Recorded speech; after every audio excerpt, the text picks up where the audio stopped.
어, 경찰이 이태원 참사 희생자 유류품을 마약 검사를 의뢰했다. 이게 되게 열받는 게 그 유류품이란 게 뭐냐면 그 참사 현장에 떨어져 있던 것들이에요. 길바닥에 떨려 있어 그거 신발 같은 거 주워다가 체육관에 모아놓고 유족들한테 찾아가게 했다 그랬잖아요. 그거 거의 못 찾아갔답니다. 일반인도 있을 거니까 그런 유류품들에서 마약 검사를 의뢰했다는 거예요. 물론 결론은 마약 성분은 검출이 안 됐지만. 저는 지금 검찰이 이 마약에 그 집착하는 게 거의 병적이라고 생각을 합니다. 이렇게까지 뭐 이게 좀 표현이 진짜 맞진 않은 건데 그냥 제가 지금 당장 생각나는 게 우리가 왜 부관 참사라는 단어가 있잖아요. 부관 참시? 참시, 예. 참사 뭐죠? 그러니까 참사가 입에 올랐구나. 참사네요. 예. 부관 참사 좋다. 아주. 그러니까 그것처럼 정말 왜 우리가 뭐 어떤 그 뭐 조사 같은 거 받거나 이랬을 때 좀 이렇게 뭐 이렇게 생명을 끊는 분한테 그러면 뭐 시효를 정지시키고 막 이러잖아요. 근데 돌아가신 분들이 지금 그렇게 제대로 우리가 애도도 못하고 있는 상황에서 끝까지 가가지고 마약을 했는지 안 했는지 검사하는 것 자체가 저는 너무 마약에 집착하고 있다는 예. 생각이 듭니다. 이러니 그러니까 제가 분노하죠. 인간이 아니라고 얘기할 수밖에 없었던 그러니까요. 겁니다. 지금 마약 검사 대상이 사탕이나 젤리로 추정되는 물질이고 페트병 400개. 아까 그거 다시 한번 보여줘봐요. 물론 음성이 나왔습니다만 이런 것들을 다 갖고 마약 성분 없나라고 검사를 했다는 거예요. 그럼 저게 뭐겠어요? 윤석열의 마약과의 전쟁에 대해서 뭔가 끝까지 무슨 패티시가 있는 것도 아니고 마약 했던 나온 예를 들면 뭐 슬라임일 수도 있고 그게 뭐 얼굴에 바르는 걸 수도 있고 이걸 다 마약 검사를 했다는 거잖아. 공권력을 저땅 식으로 낭비하고 있는데 단 한 건도 마약이 나오지 않았습니다. 자, 이런 짓들을 하고 있었다는 거죠. 너무 끔찍한 게 만일에 단 한 건이라도 나왔으면 지금 우리 모든 언론이 어떻게 대응을 하고 있을까요? 그때 이태원에서 젊은 청년들이 희생이 됐다라는 게 아니라 정말 놀러 가서 마약 파티 중에 이게 진짜 사실이었다라는 식으로 보도를 했겠죠. 정말 끔찍한 일이 그러니까요. 벌어졌을 거라는 자기들 생각이 하니까. 사실은 이태원 참사는 지금까지는 마약 단속하느라 일부러 정복 경찰을 배치하지 않고 사복 경찰만 투입해서 아무 단속도 안 하는 것처럼 분위기를 풍기려고 했던 거잖아요. 그렇게 우리가 추정형 알아볼 수 있는 건데 마약 단속에 집중하느라 사실 완전 관리를 안 함으로써 하나 더 남영이가 옳았다. 대통령실을 가는 길을 사람들이 인파가 차버리면 대통령실이 불편해지기 때문에 도로로 쏟아지는 인파를 밀어 올려 했던 바로 그 사건. 이 두 가지가 이 사건의 핵심 키가 됐습니다. 근데 보니까 이 사건 끝나고 길거리에 떨어진 유류품들 다 모아가지고 마약 검사를 했다는 거. 결국 남영희 위원장 이야기처럼 마약 성분 나왔다 그러면 어마어마한 무슨 개성장군처럼 난리를 쳤겠죠. 그렇죠. 더군다나 희생자 2명에 대한 마약 부검도 진행을 했다 그러잖아요. 2명이라고 하는 쪽도 있고 3명이라고 하는 쪽도 있긴 합니다만 그건 확실해요. 마약 부검 2명 또는 3명을 했다는 것은. 진짜 소시오패스 아닙니까? 거기에는 일종의 협박이 들어있었을 거예요. 그것을 동의한 유족한테는 분명히 어떤 형태로든 협박을 했을 겁니다. 법적 불이익이라든지 이런 거. 저는 진짜 남영이가 옳았다라고 생각할 수밖에 없는 게 이 12구 참사, 12구 그 참사에 대한 쭉 이제 그 내용을 분위기를 다시 이렇게 생각해 보면은요. 12구 이태원 참사가 발생된 다음에 11월 4일 날 유류품 마약 성분 조사를 했다고 해요. 그리고 10월 31일, 11월 2일 날 유족 동의로 희생자 2명을 마감 부검을 했다고 해요. 그러니까 만약에 그 유류품 중에서 정말 조금이라도 마약이 묻어났으면 지금 이제 국민들이 야, 니네 왜 이태원 참사 때 그거 해마다 열리는 행사였는데 왜 그때 경찰 배치하지 않았느냐, 뭐 이런 거에 대한 그러니까 의구심과 그리고 어떤 그 이상민 행안부 장관에 대한 비판 이런 거를 완전히 뒤집을 수 있는 히든카드라고 생각했을 거라고 생각합니다.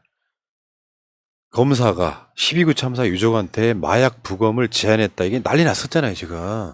아니, 사고가 일어나서 자기 자식이 죽은 상황에 혹시나 마약했을지 모르니까 부검해 봅시다. 이런 정권이고요. 하나 더.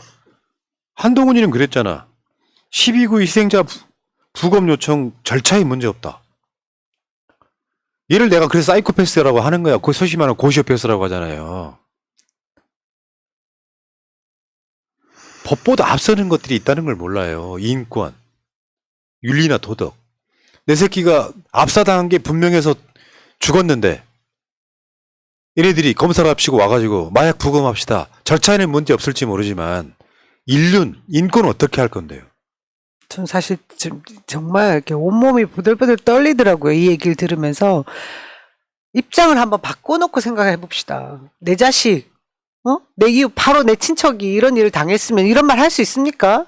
그리고 그 당시 상황을 보면 그 좁은 골목 안에 수만 명이 들어가 있으니 수십만 명이죠. 어떻게 보면 10만 명 이상이 몰려 있는데 그 압사당해서 죽은 것을 누가 봐도 눈으로 다 확인할 수 있는데 이게 무슨 지금 절차에 문제가 없어서 부검 요청한 것이 문제가 없다 이런 말을 할 수가 있냐고요. 이 상황에서 지금. 사실 그리고 한동훈은 지금 대한민국의 법무부 장관이라는 자의 입에서 이런 말이 나올 수 있는 겁니까? 이게 사이코패스예요, 진짜로. 저 만평 2개만 보여주세요. 핵심을 찌른 거. 억울함을 풀어주려고. 연병하네. 그 억울함을 누가 만들었는데 아이폰이나 풀어주세요, 진짜로. 억울함을 풀어주려고 마약 부검한다는 거야. 내 새끼 곧 있으면 화장터로 갈 거지만 온전하게 보내고 싶은 게 부모 마음 아니겠어요? 그거를 해집는다는 거잖아요, 부검해가지고. 절차에 문제 없다고? 야, 그러면은 더 탐사가 저기 네 집 앞에 간 건 절차에 문제가 있었냐? 얘는 되게 골대 절차라는 게 다른 말로 법이에요, 얘들. 절차에 문제 없다는 말은 법적으로 문제 없다는 이야기예요. 법무부 장관이 해야 될 21세기 대한민국 법무장관이 해야 될 게 가장 뭔지 아세요? 잘 모르죠. 한동훈이가 잘 모르니까 잘 모르는 게 인권이에요. 법무부가 존재하는 이유가 검찰이 가장 강력하게 인권 유린을 할까봐 법무부는 검찰을 문민 통제하면서 인권 침해하지 말도록 하는 게 21세기 대한민국 법무부 역할이라고. 근데 절차에 문제 없다고? 다른 만평. 한 장관이 얘기하는 이 억울함 있잖아요. 이 억울함이라는 게 도대체 뭡니까? 본인이 머릿속에는 그들이 잠재적으로 마약 때문에 이런 사고를 겪었는데 그것이 원인 규명이 확실히 돼야지 억울함이 풀린다라고 생각하는 거 아니에요? 그 전제를 아예 마약에 집중을 하고 하는 얘기입니다, 이건. 윤석열이가 지금 두 번 죽이는 거죠. 윤석열이가 마약과의 전쟁을 지지율 올리는 걸 도구로 삼으려고 했던 그게 있었어요. 윤석열이도 한덕수도 한동훈이도 마약과의 전쟁을 선포하면서 그 핵심 D-Day를 10월 29일 이태원 할로윈 데이에 잡았던 거예요. 그러니까 윤석열이 우리 어저께도 이야기했지만 대통령실에 그 당시 참사나고 안 나타났다는 의혹은 거의 사실로 보여요. 그러니까 경찰 보고 시각보다 한 29분 늦게 대통령실이 보고 받은 것처럼 윤석열과 연락이 안 되니까 대통령이 지시를 한 것처럼 지시했습니다라고 발표를 했는데 누구한테 지시했다는 내용이 없는 그런 상황. 그리고 나서 아침에 그 참사 현장에 나타나가지고 압사라고? 내진당 아니야? 뭐 이렇게 이야기했던 저자가 대한민국 대통령이에요. 마약한 거 아니야? 부검시켜. 딱 그거잖아, 느낌적으로. 그러니까 윤석열, 한동훈이 그 전부터 계속 마약에 대한 이제 솔직히 마약 그 검거에 대한 냄새를 풍겼죠. 그리고 푸나님께서 말씀하셨던 것처럼 할로윈 특수의 디데이를 잡고 그래서 이태원 파출소장이 지원 병력을 요청했지만 무시했고요. 그리고 또 우리가 뭘 알고 있습니까? 용산경찰서가 기자단에게 단체 문자 전송한 거 있잖아요. 그리고 제가 월요일 방송도 말씀드렸지만 지난번 그 나라 장터에서 구매한 그 마약 검사기가 한국에서 한 번도 쓰지 않았던 그냥 타액으로 검사할 수 있다라는 겁니다. 그러면 그림을 그려보면 경찰을 사복 입은 경찰을 배치하고 기자들을 데리고 그 마약 그 타액으로 검사할 수 있는 걸 갖고 있다가 사람들한테 딱 했을 때 마약 나왔을 때 그걸 바로 보도하면 만약에 예전에 마약 검사처럼 머리카락을 뭐 자른다거나 뭐 소변을 검사하면 화장실 왔다 갔다 하고 시간이 걸리니까 그 그림을 만들기 위해서 이 모든 프로젝트를 짠 거 아닙니까? 네. 그러니까 확실히 그런 거예요. 대한민국의 어마어마한 불행인 거죠. 저런 것밖에 모르는. 여러분들 보시기에 뭐 고시 사법시험 패스하고 뭐 검사 좀 하고 장관 하고 똑똑해 보이잖아요. 그냥 사이코패스들이에요. 내가 말했잖아. 21세기 대한민국 법무부 장관은 가장 중요한 게 인권이라고. 여러분들 시신에는 인권이 없을 것 같습니까? 그 가족들을 대하는 게 다 인권의 문제입니다. 당신 자식 마약했을지 모르니까 부검합시다. 뭐 이러저런 핑계로. 인권의 개념은 하나도 없는 새끼가 대한민국 법무부 장관인 거예요. 그래놓고 또 득달같이 자기 집 앞에 왔다고? 소형 언론사지만 언론사는 경찰 70명 동원해서 압색해버리고. 저런 놈들 언젠간 대가를 받는다, 효과를 받는다 이런 생각이 들고요. 또 있잖아요. 윤석열이 이태원 참사 다음 날 대통령 주재 회의에서 국무회의에서 압사를 빼라고 지시를 해요. 그래서 공문이 내려오고 해서 사고, 참사 빼고 압사 빼고 희생자 빼고 사고 사망자. 제정신입니까 진짜? 이런 식으로 본인들이 진상규명을 다 막는 짓을 해놓고 지금 진상규명 후에 책임자 처벌한다? 말이 안 되는 거죠. 말씀하신 대로 그림을 다 그려놓고 이 그림에 맞지 않은 건 다 제외. 한동훈 장관이 그 얘기를 했어요. 무슨 대검찰청에서 마약에 대한 거 물어보라는 지침을 내린 것도 아니다. 그리고 이 경찰의 마약 단속이 참사 원인으로 연결 짓지 마라. 왜 본인이 이 참사의 원인을 모든 것을 다 막고 섰냐고요. 그러니까 문 대통령 수사도 뭐 어쩌고저쩌고 이야기하는 거랑 똑같아요. 법무부 장관 이 새끼 나서서 그것도 불법이거든. 사실 알고 보면 정확하게 정해놓지는 않았지만 법무부 장관은 지 말로도 수사 지휘권이 없잖아요. 그러니까 돌려서 윤석열도 마찬가지고 가이드라인 주잖아. 얼마 전에 윤석열이가 그랬잖아요. 더 탐사 등에 대해서 뭐 고통을 느끼게 해줘야 된다고. 그러니까 경찰이 70명 가가지고 압색해버리잖아요. 가이드라인 주는 대통령, 가이드라인 주는 법무부 장관. 진상이 안 나왔는데 이런 짓 하고 있어요. 얘네들이 소위 말하면 법꾸라지들, 법비들 이런 거라고. 왜 이태원 참사 다음 날 대통령 주재 회의에서 압사란 단어를 뺐을까라는 것을 생각을 해보면 제가 아까 그 이태원 참사 12구 참사 일정을 봤을 때 10월 31일 날 유족 동의로 마약 부검을 한 케이스가 있다고 하죠. 그러니까 압사라는 단어를 빼고 그 사이에 혹시 부검에서 마약 뭔가 나오지 않을까. 그럼 마약으로 바로 그냥 분위기 전환하기 위해서 일부러 고의적으로 압사 단어를 빼고 네. 얘기했다고 생각합니다. 그리고 윤석열은 그 참사 자리에 가서 뇌진탕 타령을 했죠. 네. 그리고 또 있잖아. 뭐 좌동훈, 뭐 우상민, 이상민이는 참사 유족들을 만나자면서 단체로 만나는 거 싫다. 단체로 만나면 안 될까요? 전화 뚜뚜뚜뚜뚜 이런 짓 하고 있는 거잖아요. 결국 이것도 저는 이제 유가족 회유의 문제가 있는데 지금 유가족 분들 숫자가 계속 늘어나고 있어요. 그 90명 가까이 됐더라고. 이렇게 되는 거 이거 막으려고 했던 거잖아요.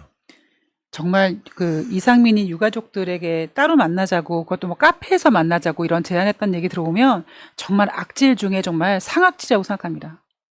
이건 금수마도 못한 것들이죠. 참 그렇습니다. 이태원 참사 49제가 12월 16일이에요. 다음 주네요. 다음 주. 시민 추모제가 열린답니다.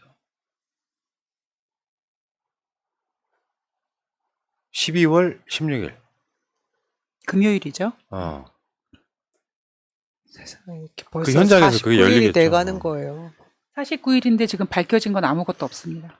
진짜 아무것도 없어요. 책임자도 여러 정황들로 봤을 때 마약 단속하느라 경찰력 배치를 그러니까 정보 경찰 배치를 숨겼고 대통령실 가는 도로를 지키느라 혼잡 경비도 소홀했고 이것들이 있고 결국에는 우리가 마약 단속이 옳았음을 증빙하고 싶어하는 차원을 넘어서 이태원 참사는 마약하는 애들이었다라고 하는 것을 누명 씌우려고 돌아가신 분 부검하자고 하고 이런 결과물 진짜 이거 사이코패스 아니면 저는 설명이 안 된다고 생각합니다. 공감력 하나도 없잖아요. 그 유족 동의를 얻어서 희생자 마약 부검을 했다고 했잖아요. 어떤 식으로 희생자 그 유가족에게 동의를 얻었을까? 저는 만약에 제가 그 동의를 얻기 위해서 이런 악질 수법을 썼을 것 같아요. 당신의 자녀는 마약을 했다. 그러면 유가족 부모 입장에선 내 자식 안 했다라는 거를 이걸 증명하기 위해서 그래요. 그럼 부검하십시오. 이렇게 했을 거라고 생각합니다. 지금 174개 단체가 이태원 참사 시민대책회의에 참여해가지고 지금 요게 발족이 됐는데 이제 윤석열은 내가 봤을 때는요 이 세상 살아있는 그날까지 이 12구 참사가 머리에 낙인처럼 걸려 있을 거예요.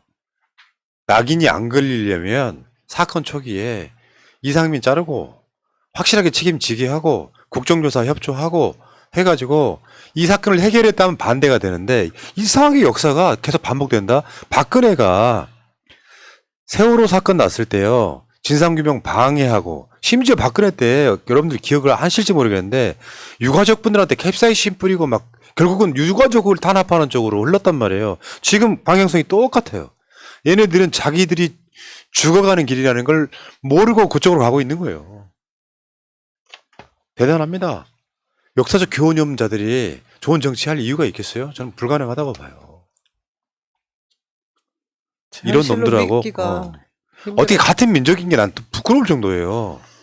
이찍이라고 하는 사람들 되게 만나보면 다 비정상이야.